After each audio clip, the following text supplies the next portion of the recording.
Emmanuel Macron a dévoilé une série de mesures pour, d'une part, lutter contre les rebonds de la crise sanitaire et, d'autre part, limiter les restrictions de la crise sanitaire. Éric Zemmour, le président a-t-il trouvé, je cite, le subtil équilibre, comme l'écrit Le Figaro dans son éditorial aujourd'hui? C'est pas l'expression spontanément que j'aurais employée. Moi, j'ai vu une espèce de, comment vous dire, de subtile sournoiserie.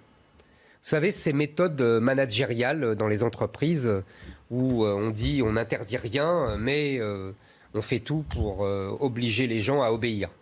C'est les méthodes managériales. C'est on ne vous interdit pas, mais enfin, vous avez intérêt parce que sinon un jour vous serez viré.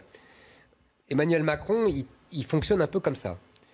Il ne nous a pas instauré la vaccination obligatoire. Pour tous. Mais enfin, c'est tout comme. C'est-à-dire que comme il nous empêche de vivre sans vaccination, on est obligé de se vacciner.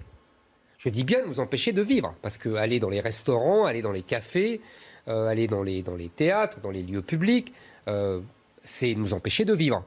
Donc, il nous oblige, mais il n'a pas le courage de nous obliger, d'abord pour des tas de raisons, d'abord tout simplement parce que il avait dit le contraire, il avait dit jamais moi je ne ferai de vaccination obligatoire. On pourrait d'ailleurs poursuivre, il y a d'innombrables textes juridiques qui interdisent la vaccination obligatoire, depuis le serment d'Hippocrate jusqu'à d'innombrables textes internationaux et de lois, la loi Kouchner de 2002, qui à chaque fois exigent le consentement libre et éclairé du patient. Donc, on ne peut pas obliger. Mais on fait tout comme. Et je trouve que c'est tout à fait dans l'esprit